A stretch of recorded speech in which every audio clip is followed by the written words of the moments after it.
Okay, peace everyone. Welcome to another sketching session. I am Master Menelek, and I'm just going to be going over a couple more practical uses.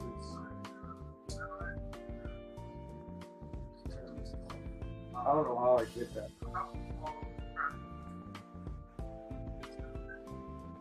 Oh wow, that's cool. Yeah, the one time YouTube plays while your phone is locked.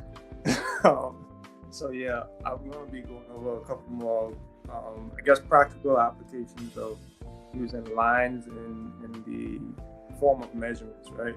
And as you can see, I've been practicing with different types of proportions and measurement that one can use when they're, let's say, mapping out a face or mapping out um, a portrait. So you can put down different features of the head. And of course, facial features, just knowing how each organ is structured, because anatomically it'll help you out with your intuitive understanding of where to place everything. Like of course you have eyes, nose, mouth, you have your forehead, your chin, your ears, but how do you place them in relationship to one another? And how do you do it in a way that everything doesn't look wonky or lopsided piece on a video? So one of the ways that you can do it is by utilizing measurements, right? And measurements are kind of tricky when it comes to portraits because not everyone does it the same way. You know, some people do it by using head size, right? Like if you're drawing, let's say if you're drawing a human body and that's the top, so let's say that's the top, and that's your head and this is your feet. And this is like your halfway point. Typically, like a rule of thumb was that you use, oh, you can't even see this. Wow, too close up. Okay, so you have the top of your head, you have your feet or your baseline, and then you have like a midpoint, right?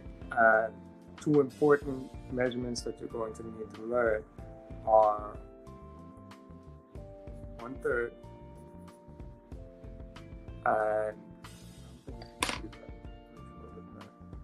so use a dot pencil. 1/3. Yeah, that's a little better. 1/3, and then you have 1/2.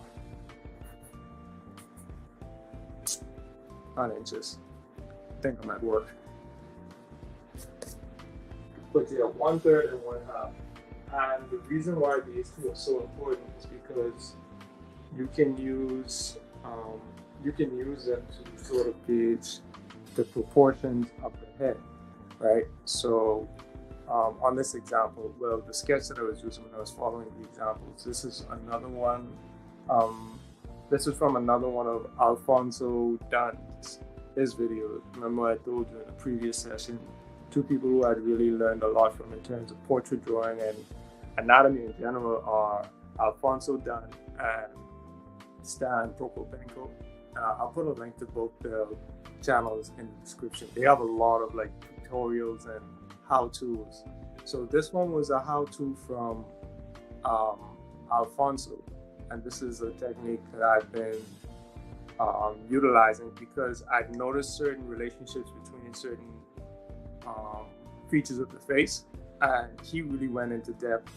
He confirmed a lot of them that I had noticed, but he also pointed out a lot of them that I wasn't aware of, and that's sort of what I've been studying. And it's not to say every single face follows these proportions, which we'll get into a little bit later, but it definitely does show us how you can utilize certain measurements like a head. Like for example, a rule of thumb for drawing a body, some people would say you need 8 heads, right? So if one head is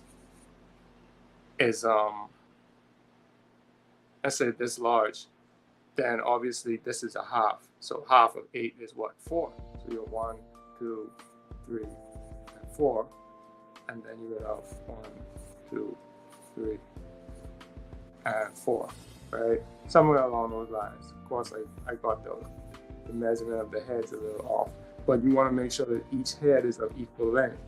And you can say, I want to use a head to measure a certain area of the body. Maybe I use a head to measure the head, of course, but I may use a head to measure the length of the neck. And then from there, I know, okay, this is 1/3, right? And that lets me know, okay, since this is 1/3, then I can put my shoulders here, right? So these are my shoulders now. And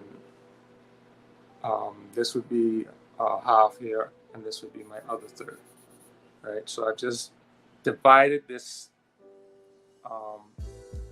this length into two different thirds, right? Which is very important in terms of just eyeballing certain things, because you want to be able to say, okay, this is my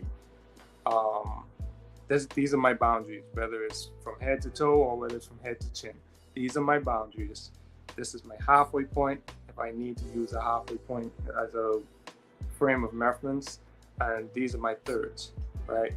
I didn't measure these, but I could roughly see, or I could roughly tell, these are the distances between these different marks, and I can utilize those to various ends, depending on what it is I'm trying to get accomplished. Right. So even if I continue with the human body example, I can say at 1/3 is my shoulders, at the other third are my hips, and at the other third are my knees. Right. And I can utilize that. And that's a very arbitrary statement. It doesn't necessarily mean that that's what was going on, but it helps me to measure it out. It helps me to measure it out and tell exactly how I'm going to utilize these relationships to make sense of what it is I'm doing, and make sure that everything moves in a very balanced way, which is super important for what it is I'm trying to do. So I'll continue with this example. Let's say shoulder, I'll put these little dots here to say that's the end of the shoulder. And I'll draw my arms, and I may say my bicep is going to be remember, this is all arbitrary, so I'm making this up for the purpose of just explaining the proportions and how you can use relative distances to make your drawing a little bit easier, in terms of references. So I'll say this is my arm here, and maybe my arm hangs a little bit lower than my hips. Typically, your hands drop a little bit lower than your hips.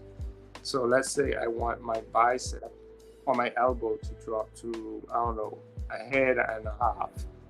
So this would be my elbow now, right? And then my hand, I want it to be one head below my hip line. So my hand would be here, right? And then on this side, all I got to do is just repeat the process.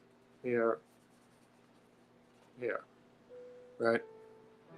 And I know that my legs, they're going to extend here, but I know I want my thigh to be 2 heads long. So there's my thigh, and then I want my calf to also be 2 heads long. So this is my calf. And my feet. This is my neck, and this is my torso. Okay, so I can utilize this now. I can even erase these heads. I use a very dark pencil, so it's probably going to leave a little residual there anyway. But I can erase these heads now because I already have my proportions set, and I can always use my actual head as a frame of reference. So let's say I now add in neck, add in maybe some muscles here, pull that out to the shoulder, make it make it a little rounded. This would be what you call your deltoid muscles on your shoulders. Um, then from here, you have your chest, which let's say it's a head, right? It's a head in length or in height. So this is my chest now, right? My waist is another head in length. So this is my waist, right? Even if I wanted to make a robot, that's what this is looking like, an android. But this is my waist. I can even just pull this down like so. These are my hips. The hips are kind of shaped like that. It's the inside of my thigh.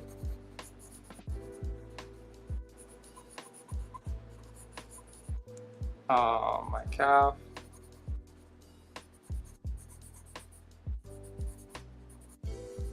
Very rough, right? But just giving you a rough example of how one can utilize different measurements to say, okay, these are going to be proportions I'm going to be using. Peace, Imanaya. But for the purpose of this exercise, I'm going to be going over the instructions that I followed to draw this head, and you guys can also just follow along. And if you want to, I'm also going to be basically, I'm going to be doing it again, right? But I'll utilize what I've learned from this to draw a completely different head. And then we can go over a bit of a transition into something else that we can't ignore anymore, which is shape. Because we've got all these different shapes here. And shapes are super important in terms of once you start using construction lines, you already have shapes, because once a line overlaps and closes itself, you have squares, right? So this is a square. These are closed shapes. These are circular shapes. So you're gonna start creating shapes. It's inevitable once you start using lines, enough lines, right? So let's start with the first thing you want to do, like I did here. You want to outline the top and bottom. I'm just reviewing this briefly, and then after I do a speed run through it, you can all follow along as I do the new one, right? So here we have top of the head, right, and the bottom of the chin. So I'm going to be drawing these. Oh, we got other people. This is Sister Yamino, who was here twice. So I'm assuming she joined as an artiste. Peace, Sister Yamino.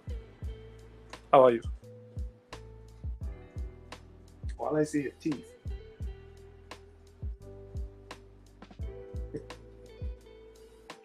Sorry, I got to mute. Why am I seeing just my teeth? That's horrible. Please pass me another. How are you? I'm doing good. I'm gonna join you on this Okay. journey. Is it possible to do like a top-down view of the sketchbook? Because of the reflection of the light, it's looking like it's illuminated. So I won't be able to see. We won't be able to see any of your marks that you made. How about if I do that? Now it's illuminated horizontally.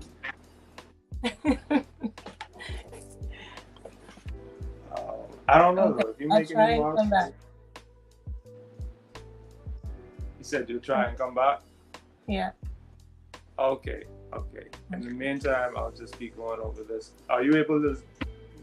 I'm assuming you have a separate screen up so that you can see what's going on. Yes.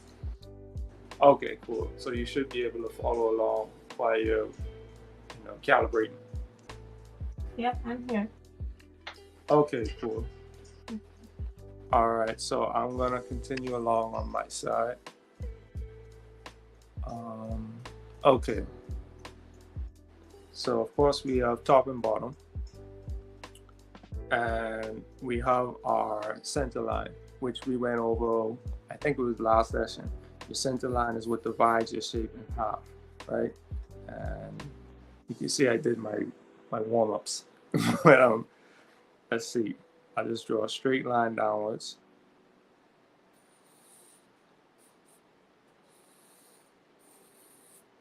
Okay, wasn't that bad.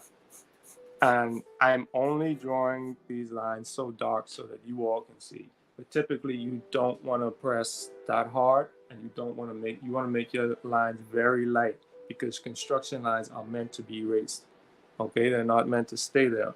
Just like if you're doing construction and you made the foundation of a building, you're not meant to see any steel or bricks or wood. You're only meant to see, the finished product. So it's a similar thing here. You don't want to make too many hard indents. Um, so this would be our dividing line. This would be a line that would basically be dividing the head in half. And this is where your eyes are going to go, right? And it's not always going to divide it completely in half based on the shape of the head that you're drawing. I think this one I did was just off. Yeah, my what do you call it? My eyeballing measurement wasn't too good on this one, and I just doubled down on it. But this is your middle point, right? Your midpoint right here, and you're going to draw your eyes along this point. But the measurement that we're going to be using in this is not a head, but it's an eye, right? So that's your measurement. And you can even use the pupil as a measurement as well. And we're going to get into that in a second. But keep this in mind, because if you look at this drawing, you have an eye here, you have an eye here, but you also have an eye's width in between these eyes. So I'm going to lift this up so you can see it before I start darkening the line. So you have the width of an eye between these eyes, right? And peace, Sister Maria. Yeah, you have an eye's width between these eyes. Now, something else that I want to get into while everyone's fixing their camera and everything, I'm not sure if I have it uploaded. I was supposed to get an image of a skull up there. There we go. Okay, so I'll try to do a little side camera action now to point at stuff. But if you can see that brow ridge that is right above the eye socket, that's called your glabella, right? It's a brow ridge, and then there's a point where the eye sinks in. It's called your glabella. I want you to keep this shape in mind though, because it's very important for drawing your eye. You won't be using it that much this time, but the next time we do some drawing and we add in some features and a little bit of depth, we'll go into it a little bit more with a little bit more detail. But I wanted to show that because here you have your brow ridge, and then once you sink in, you have the ridge that goes into what makes up the base of your nose, right? But this area right here is what I was talking about when I said glabella, right? It's the point where this part sinks in a little bit. But this would be your eyebrow line.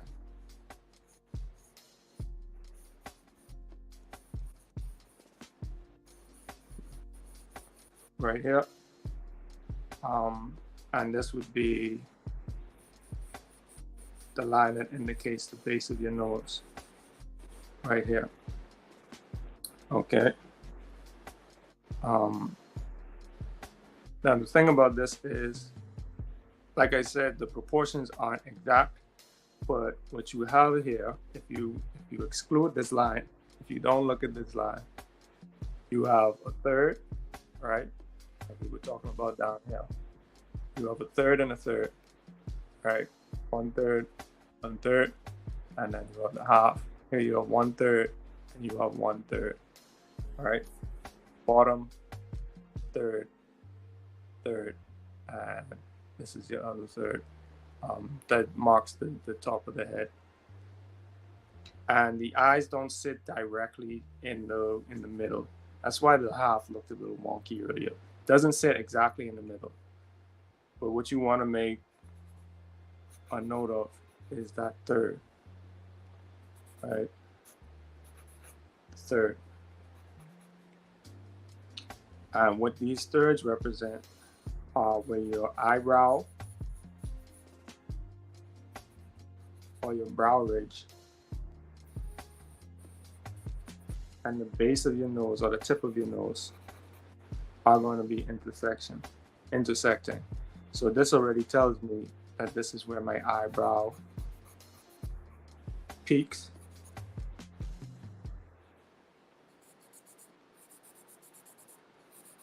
All right, so this is where my eyebrow peaks. And I have a space here, which is an eyes width. And this is where the eyebrow peaks again.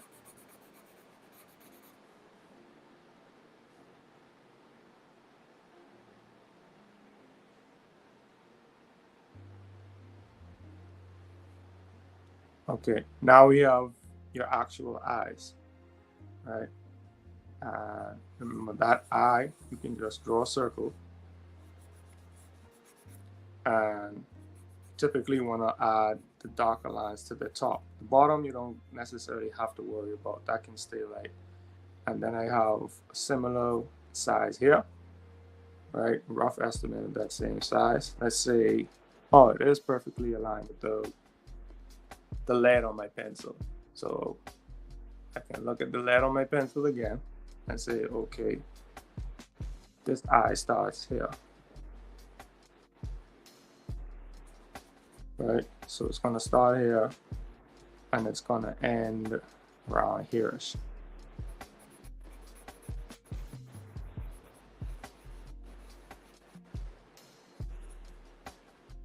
Right, so I already have my eyes and my eyebrows. Now let's see, where's the nose? The nose is going to start around here. This is the tip of the nose. And typically the edges of the nose, not always, again, you're going to hear me say typically a lot, because the edges of the nose are usually lined up with the tear duct, right? And of course, different peoples have different widths, like nose widths, right? But let's just say if you're on a melanated individual, so it's going to be a little bit outside of that. But when I say typically, then that means it's subjective anyway, right? Because a melanated person would say this type of nose is pretty normal, right? This is a black person's nose. But I can use this to say, I'll draw a bit of a triangular shape here to note that that's the bottom of the nose or the tip of the nose, and these are the edges of the nostrils. We're going to go through it a little bit more slowly when I do the other one. I have to, because I'll be sort of trying to remember from what I studied, right? And of course we have our pupils.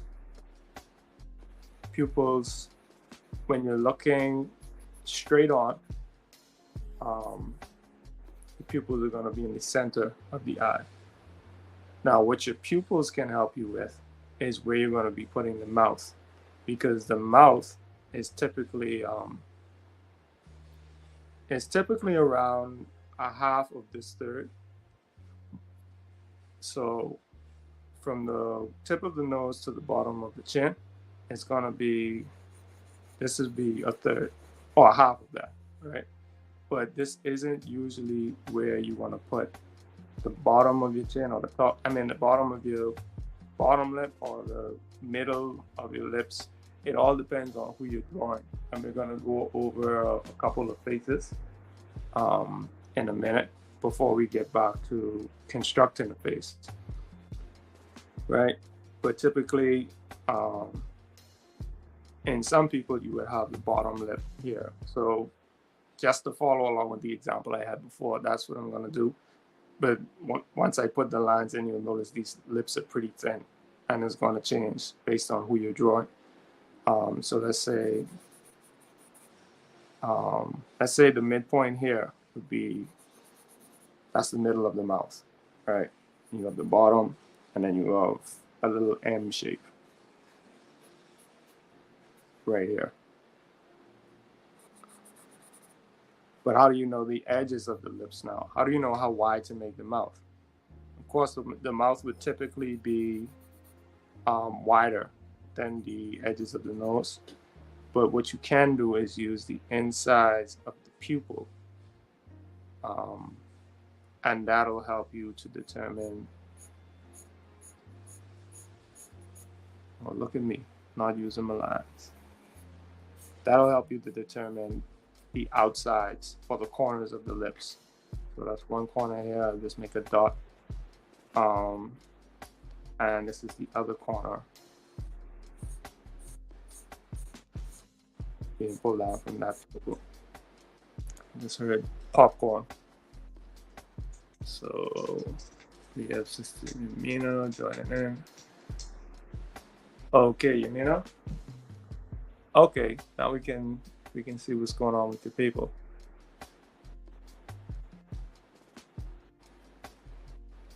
Okay, so almost done. Yeah, can you mute that? Or maybe use some headphones to reduce the echo. Where was I? Okay, yeah. So I put another dot here. So these are the edges or the corners of the mouth. So I already know where the mouth extends to, right? And you can angle it down if you want. You want to make the person smile, right? You still have your M shape. You can curve that out a little bit since they're smiling. And then you have the bottom of the lips as well, right? What you also have is these shapes here, which indicate where the brow ridge reaches the nose bridge, right? And what you want to do there is from the inside of this pupil, you want to have two pupils, right? So one pupil, two pupil.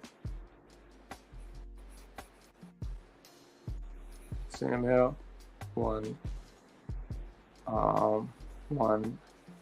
two.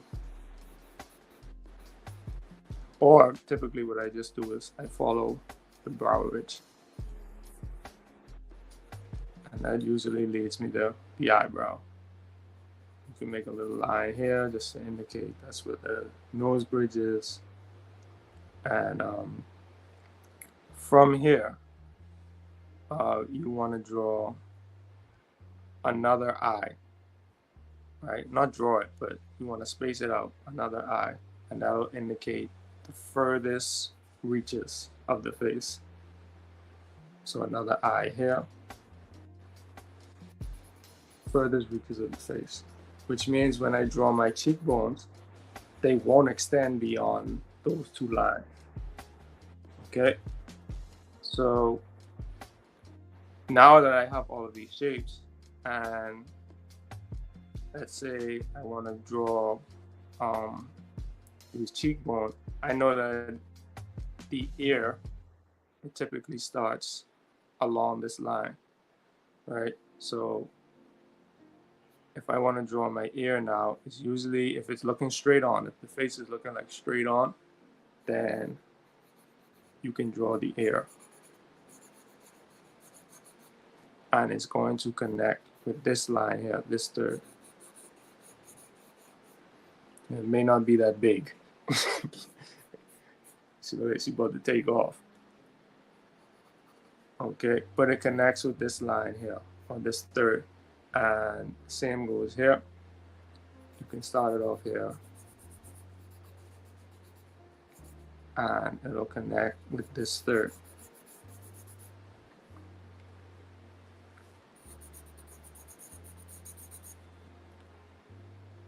And this will also let you know, okay, this is the brow ridge, this is the side of the face. So if I come here now, around the middle of the nose, midpoint of the nose, remember we're still using these thirds, right? And if you cut that third in half, you get the midpoint of the nose now. And this will let me know where the cheekbone is. All right? So I can use this cheekbone. Once you reach that cheekbone, you can make a curve, you can make a turn. And then once you reach the bottom of the lip, or the midpoint of this third again, you'll see where the jaw turns again. Right? And that's going to come down here. Your chin is typically the same width as your nostrils, right? So this line lets you know where your chin is. Oh, this one was already here from my previous, previous drawing, right? But this is just me reviewing this process that I went through learning.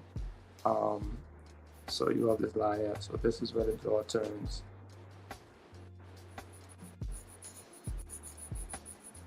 This is where the jaw turns.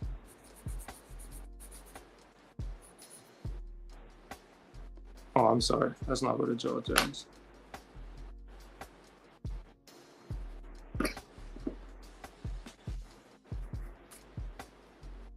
Midpoint here. That's where you're getting your turn.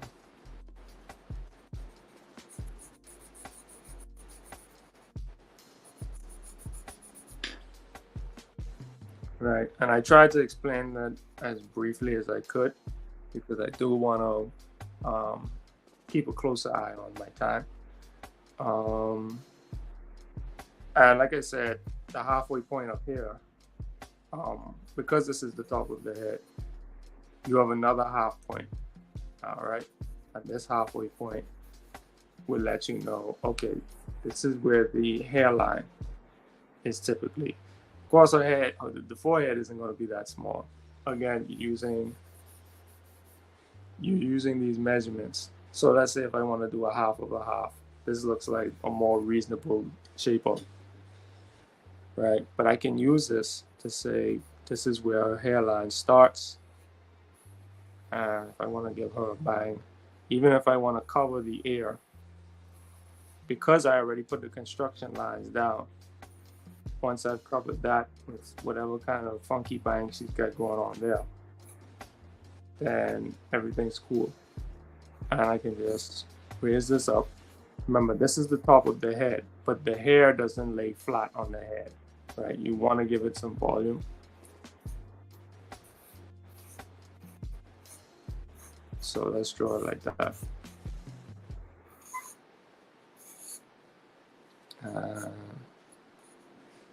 You can add your neck. And you have a face, right? And this is tricky. You know what I mean? It looks tricky, but with a lot of practice, let me raise this up so that you can see it better. With some practice, you'll get it down. And if you put in solid hours of practice and consistently do it, as I'm gonna have to do, you'll see a lot more improvement, and you'll notice that you don't need the lines as often.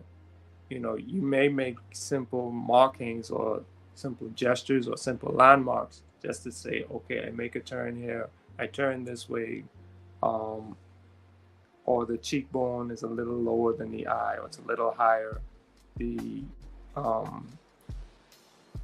nose ridge might be a little sharper, right? And we'll get into certain shapes, like I was saying, because people have different shaped heads, right? So I'll go into a brief overview of shapes. We'll be covering it in the next session. But with shapes, you have, say it with me, circles, All right, you have a circle.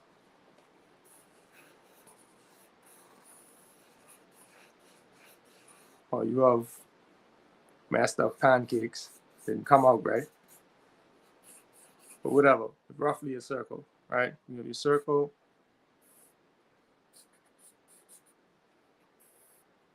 you have your square, you have your triangle, and you have your rectangle.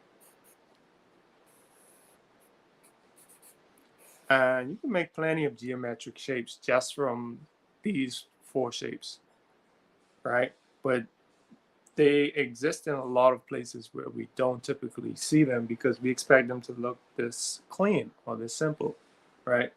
But if you look at different faces of different people who you may recognize, then you begin to realize that people actually have lots of shapes in their face, and you can utilize those shapes to simplify your whole process, right? So as I was saying with the skull, you would see that the skull is a circle on top, and then you have like a box like square like shape down at the bottom, right? Um, but this is what you would call a natural shape as opposed to a geometric shape, which we covered earlier when I was just going over, a brief overview of the 7 different elements. A natural shape is something that it could be a circle, right? But this isn't a perfect circle. You have a square shape or a rectangular shape, but it's not a perfect rectangle. It has edges, it has bulges, um, it has different depths and indentations. What that does is it gives it a more natural look. And you can see from the side and all, this is just a bunch of geometric shapes. At least you can break it down to that and then add in the more natural parts later. Like similar to what I did with the face. It's just a bunch of lines giving you a brief, a rough idea of how to estimate distance. So here we have a couple of people, right? You have Martin Luther King. And you can see if you divide the top of his head and the bottom of his head, you would have a very square-like face. And then the bottom of his head, it looks more rounded, right? So it's almost a triangle pointing downwards. Um, but it's a bit more rounded. And typically when you see people with rounder faces, this goes into the psychology of shape. You tend to trust them more, or you tend to see them as more warm and inviting because the round shapes remind us of water. They remind us of caring and nurturing our mothers, or the shapes you would get your mother's milk from. Anything round, it feels inviting, it feels safe. It doesn't have any pointy edges, so it doesn't look threatening, right? And then you would have a person like Stokely Carmichael, where he has a bunch of just sharp, pointy features, right? He looks like a triangle with a square on top of it. If you want to shape his face, his nose is pointy, his chin is pointy, his eyes are very direct. Everything about this person says that if you touch them or you rub them the wrong way, you're gonna get cut or you're gonna get hurt. And then you could look at someone like Malcolm X, rectangular head, right? His head looks like a big rectangle. And then you see his jawline is very low. But if you look at the start of his jawline and you go up, there's like a rectangle that has sort of a circular top. But right there, you can see very rigid standards, right? So you look at a person like this and you can tell this person has they have standards and they won't budge. They have a certain level of confrontational energy to them, right? And utilizing certain shapes help you to inform how you want to form not just faces, but even if you're doing lettering. So another aspect of lines is like if I wanted to make a B, right? B is a couple of shapes, but this is smaller up here than this is down here. So that gives me a different feeling than if it was heavy on top and smaller on the bottom, right? Well, it's no different than a face where if I have a triangle on top and then a square on top and a triangle on bottom, it looks a little bit different than a rectangle on top, right? Or a square on top. I swear I'm going to turn this page. And maybe a circle or half circle on the bottom, right? These all give us different psychological effects.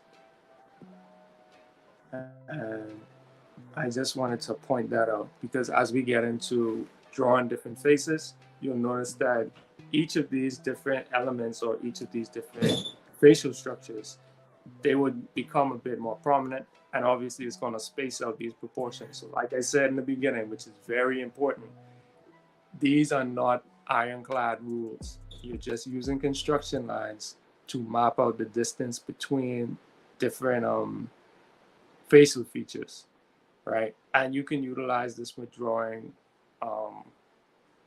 items and objects too. Let's say you want to draw a car, you want to draw a boat, you would utilize construction lines as well. And they're also there to make sure that you don't make any hard indentations before you want to commit to them. Okay, so I'm going to turn the page now and bear with me because I am basically going to be attempting to draw this face just using memory. Okay, so this is the tricky part because I'm practicing this live with you all. So I think Yamina's still backstage. You can come on now. Is you? Is you backstage?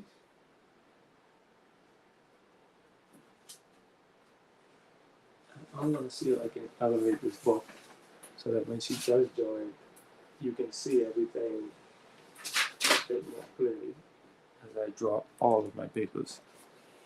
Let's see if I can get this a little higher.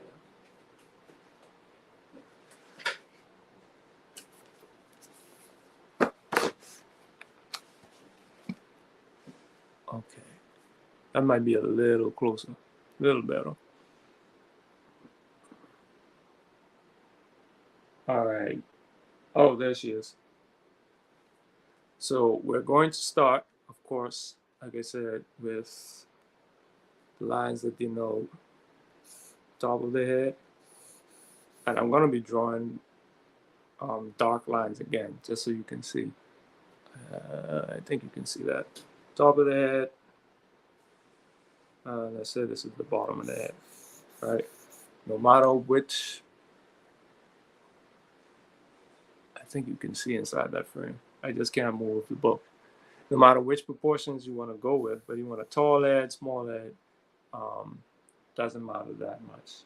I think Yamina got kicked off. She's probably going to come back. But tall head, small head, doesn't really matter. Now that I've done that,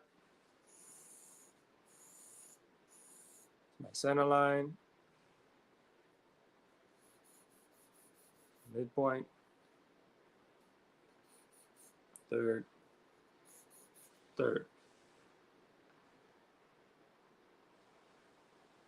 Oh, she just messaged me. Her phone died. Well, you're with us in spirit. With us in spirit, sister. Okay, so now we have our thirds, right? And we have our midpoint for reference. So since I have my thirds now, I can say, okay, I'll put my brow right here. So this would be my brow ridge. This is me going off of memory from what I just saw. So that's my brow ridge third, and this is my third here to say it's around where the nose would be, right?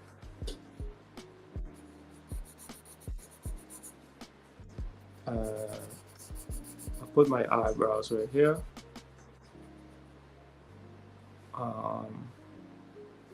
Before I do that, actually, I have to add my eyes. So what I will do is put my eyes roughly around here.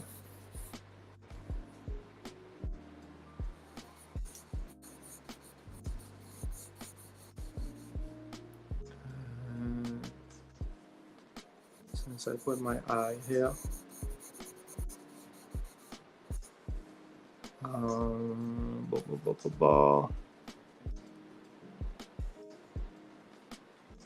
that is a little longer. I know what I'll do. Improvise. Okay, so this is the width of my eye here. Haha. Hacks. Okay, so this is the width of my eye. So I already know this is where my other eye is gonna start. It's gonna start right here. Right? And I have to make sure that this is a very accurate measurement. So bring this eye in a little bit.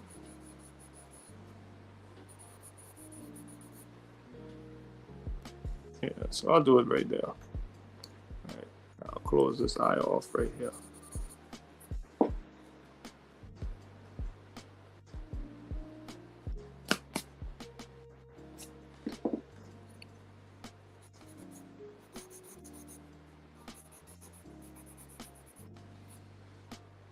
Okay, so that's one eye. So let me know where my other eye is gonna end.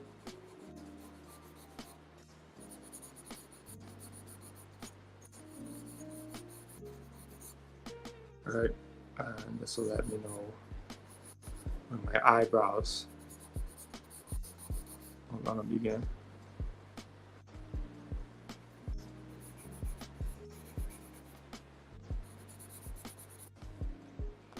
Okay, so these are my eyes. They're in place now. Now that I have these in place, I'll know that pupil is going to be middle of the eye, center of the eye. Or iris, I'm sorry. The iris is going to be here and here.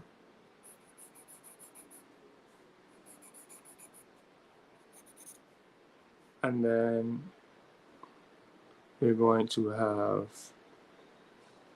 on the tear duct, pull it straight down. Getting better, these straight vertical lines. And this lets me know typically where the edge of the nose is going to be. Let's say this is my nose right here. I can draw it, pull it from the center line towards that line, up a little bit. Pull it from the center line towards that line a little bit. And I'll make the, I don't know, the wings. I don't know what you call these. Outside of the nostrils. Maybe it's a little wider. All right. So what do these wings tell me now? These tell me where my chin goes. So if I pull this down,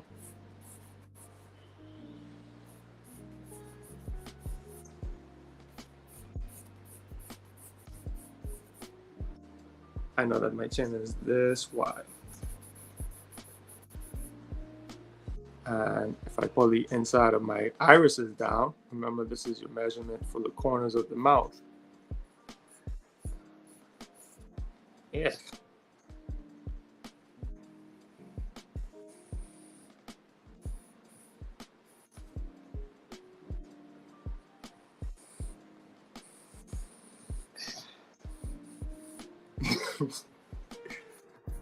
way of making sound effects. I'm trying to get these longer straight lines a little better, right? But I know that these are the outer edges of my lips. But where do I put my lips, right? I know that this is 1/3, and half of that third is going to bring me very close to the center. Not necessarily the center, but it's going to be between the center and the bottom of the lips, depending on whose lips I'm drawing, right? Some people, their philtrum is pretty long, and their lips may start here. So this may be the center. Other people, the philtrum is kind of short, but their lips poke out. So this may be the bottom, right? So I'm gonna put the top of my, or the middle of my lips right here, around here-ish. And you can take creative license because this isn't a real person, so they're not gonna sue me. But let's say I want the bottom of my lips to be a little bit bigger, you know, these melanated lips.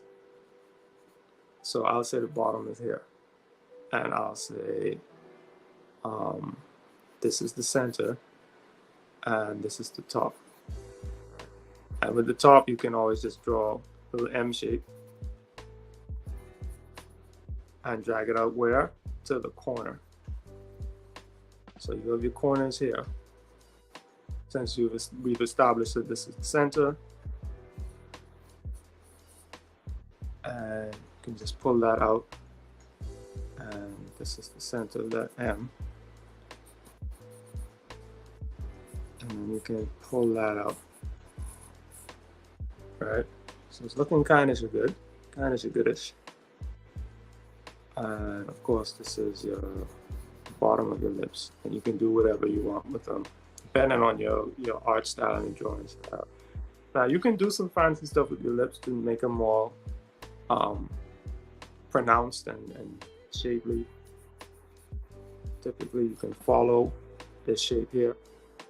If you like, let this overlap a little bit and start from here. And when you pull it from this point, you can just curve it up around to that corner. All right, do the same on the next side. There you go. Now you got some lips. But we're not focused too much on the details of the features. We're just looking at the proportions and the relationship of the distances between these different facial features. And then you can use your creative license and make whatever kinds of faces you want. You know, like I just did with the lips. I didn't put the bottom of the lip here. I chose to lower it. And by lowering it, I made this a little wider, a bit thicker than the example that I was following earlier, right? Okay, so you have your eyes in place now. You have your irises, you have your nose. What about this place right here, right? I said that you would use the width of the pupil, and you take it from the edge of this eye, right? And that will put us right here. And same thing, width of the pupil is right here. So that's about right there.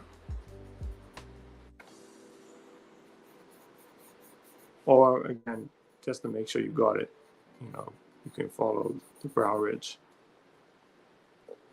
Okay, looking pretty good so far. So much for winging it. Okay, now we have an eye's length, or an eye's width away from the corner of the eye, and that'll let us know how far this face is gonna go, cheekbone wise. We would set a similar thing here. And that's as far as the cheekbones are gonna go. I feel like this is, I feel like that ain't representing the width. Okay, it is. Just making sure. Okay, I'll bring that in a little bit more. That felt strange. Okay, so this is as far as it's gonna go in terms of your cheekbones, right? And I already know that from this line, the cheekbone is gonna curve. So if I pull this in towards the chin, I know that at this point, the cheekbone is gonna take a turn. And it's gonna turn even sharper. Right, so it's gonna come in like this now. Uh-oh, I think I forgot. Yeah, let me take a quick look at the previous page. Okay, yeah, it does. I was trying to figure out if it turns here again. It does.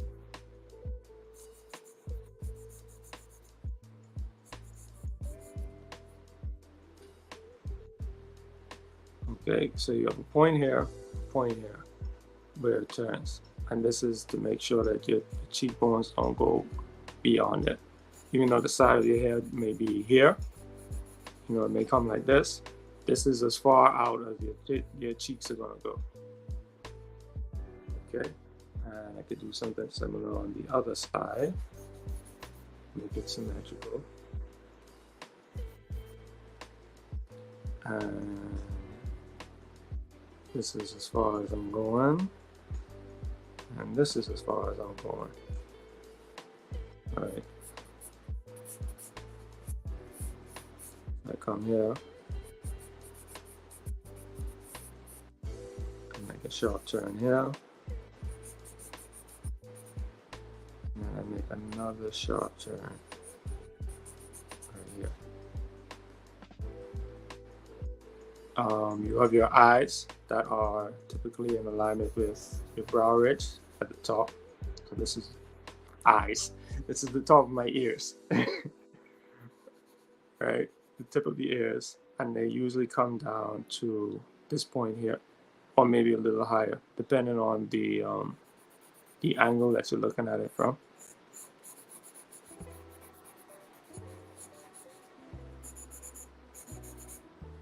Right.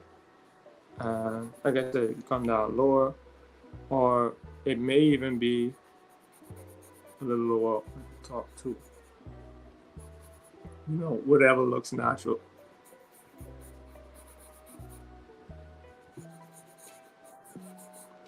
Make some squiggles. Whatever looks natural, right? And of course, you have this top third here, and this is going to be the forehead. But let's say I want to go not the halfway point, but I want to come up to about a third, and this is where I want to put my hairline.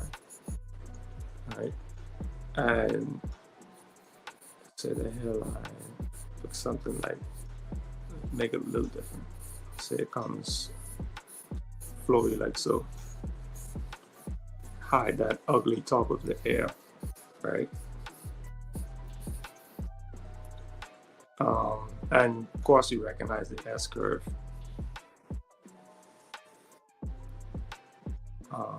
Say I'll do that.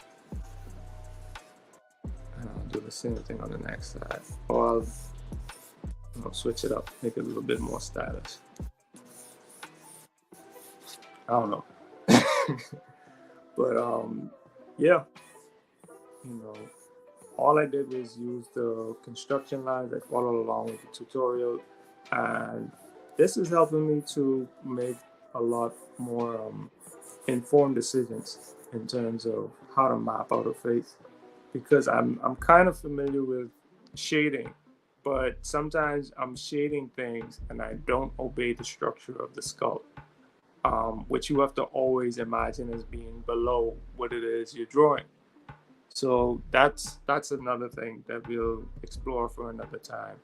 But to give you an example of what I mean, you know, the skull, when you see it, there's no eyes, right? There's just an eye socket. So I would know eye socket comes here. And this is like the inner edge of the eye socket. This is the ridge of the eye socket. So your eye is just sitting in the center of this black mass. See what I mean? And of course, I could utilize that to my advantage because I know that everything that's not in that black space is brought forward. And the lighter I make it, the closer it is to you, the viewer, when you're looking at the page, right? So I can make eyelashes. Now, I know these are eyelashes because they're not sunken in. Eyelash, Jesus. I need to rest. I need some milk. These are eyelids, not eyelashes. Jeez. Anyway, put that in the bloopers. But yeah, these are eyelids, not eyelashes. And I can make that known by darkening the parts where they crease, right? I could make it known that there's a part of the eyelid that turns and then folds under itself.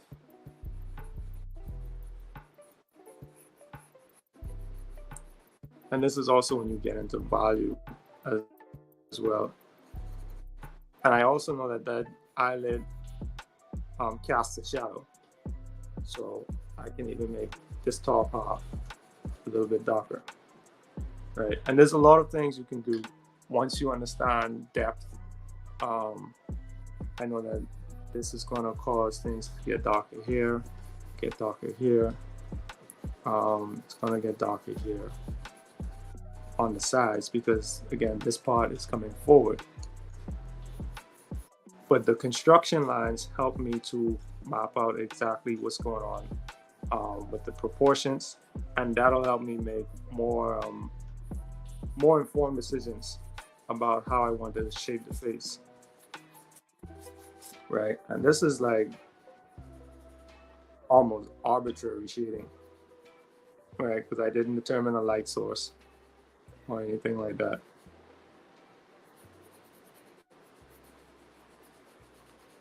But once you know how these shapes come forward,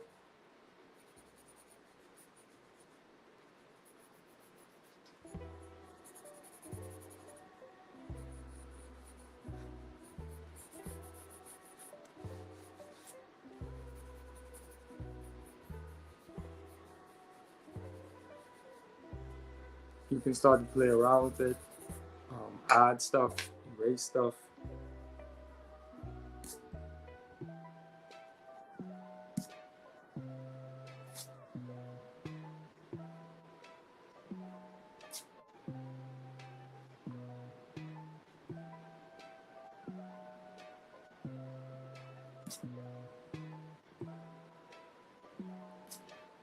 You know, whatever you want to do.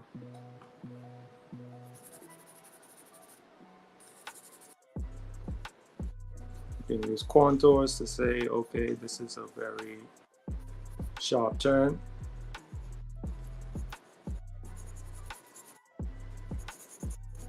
Or you can make a certain part of the drawing lighter than the other to let you know, okay, the light source is coming from this way and it's going to be super dark over here. And yeah, before I finish doodling, that's about it in terms of the construction lines. We're gonna have a lot more fun moving forward because I tried my best. I tried really hard to limit it to just the use of lines. But like I said in the earlier segments, it's very difficult to separate one element of art from the next. You know, you can do it as like an exploration, but eventually you'll find yourself using certain elements, even if you tell yourself you're not going to do that.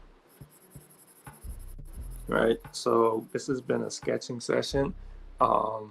Unfortunately, Yamina's phone died.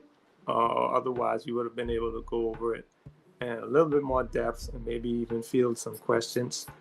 If there are any questions or if you even got something out of it, you know, let me know in the comment section. I definitely want to follow along. Oh, there she is, finally. We're about to leave. We're closing out. Okay, I'll add you in.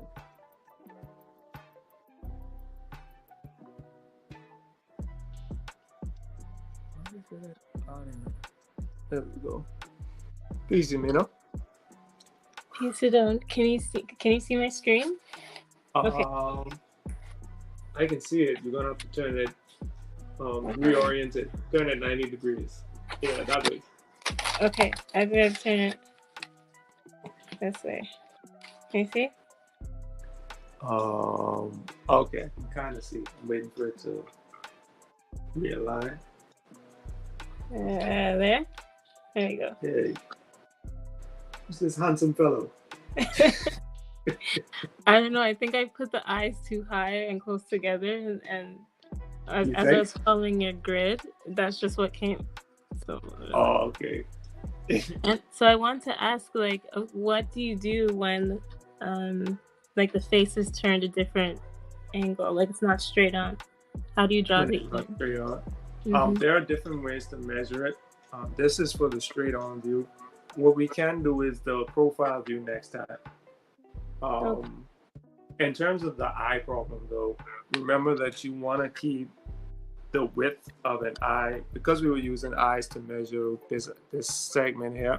I kind of even drew this line on my pencil, if you can see it, and that was helping me to measure the width of an eye. So every time I got the width down, so that's the width of an eye, and that's the width of another eye.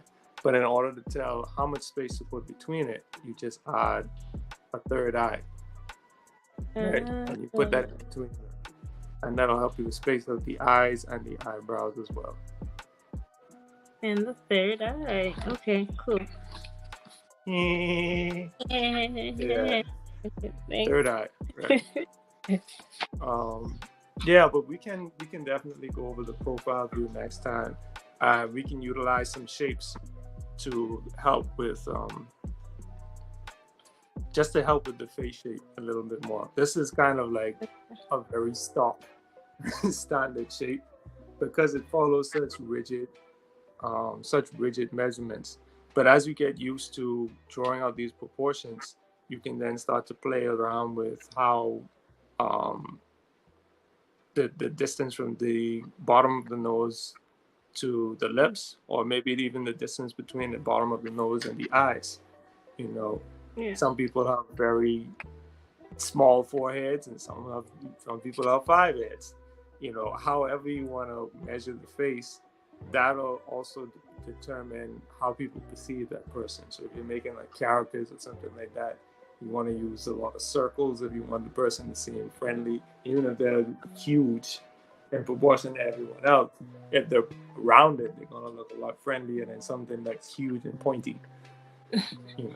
Yeah, this was looking like a circle on top of a upside down triangle or something. Yeah, let me see. Bring it down a little bit, just a little lower, so we can see the top of the head.